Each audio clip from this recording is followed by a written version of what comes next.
Hello, my name is Danilo Mesadri. I'm flute professor at the University of Southern Mississippi. I'm also principal flute with the Gulf Coast Symphony Orchestra, the North Mississippi Symphony Orchestra, and the New Carolina Sinfonia.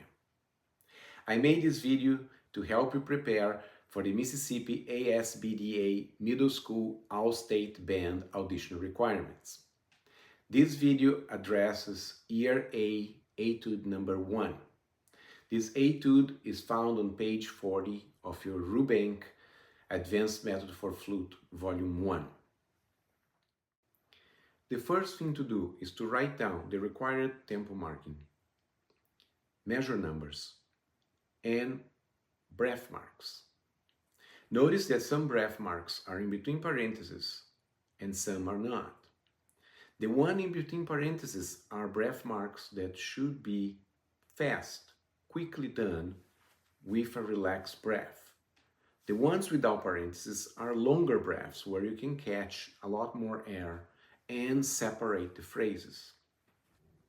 Notice that I marked 3 green arrows pointing up on the first line, 2 on the second line, and 1 on the last line. Those notes have a tendency to get flat before you take a breath, so it's important that you practice them separately with a tuner, like this.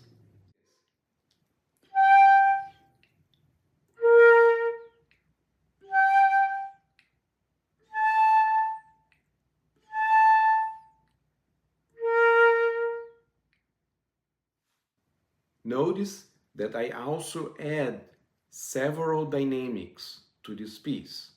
They enhance what the composer wrote and give you the opportunity to express the beauty of this etude. Try to practice each phrase separately with these dynamics. For example, here are the first 2 measures only with the dynamics.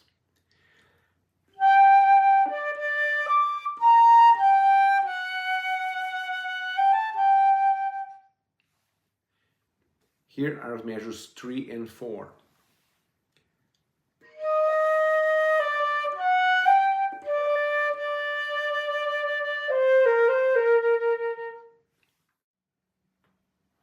Another important thing to practice on this etude is to support the lower notes before you do a wider jump.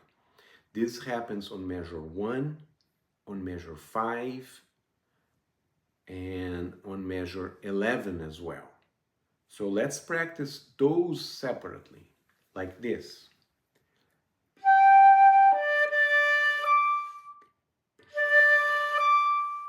And then on measure 5.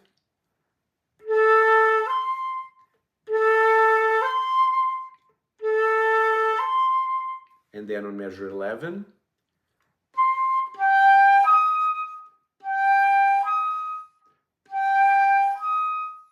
Remember that the first note of our slur is the most important note. If you accent the second note, it sounds like a hiccup, and you don't want to do that.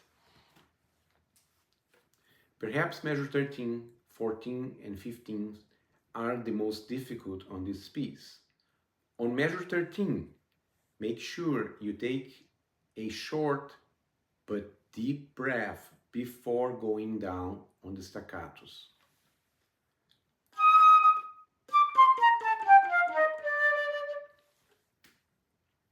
On measure 14, maintain a crescendo through all the notes of the scale.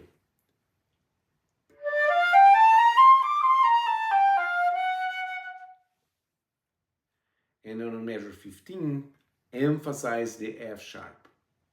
Also, on that measure, play a quarter note for the grace note, a quarter note for the trio, and on the last part of that quarter note, on the last 2 16th notes, you will play the 2 grace notes.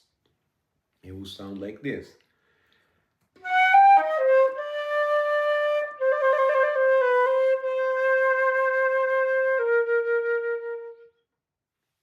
Now I'll play for you this etude twice, once with the metronome and once without the metronome. In both times, I'm doing the dynamics that I wrote, taking the breath that I marked. The version without the metronome gives me a little bit more liberty to take longer breaths and play with more fluidity. I hope you enjoyed this video, and please let me know if you have any questions.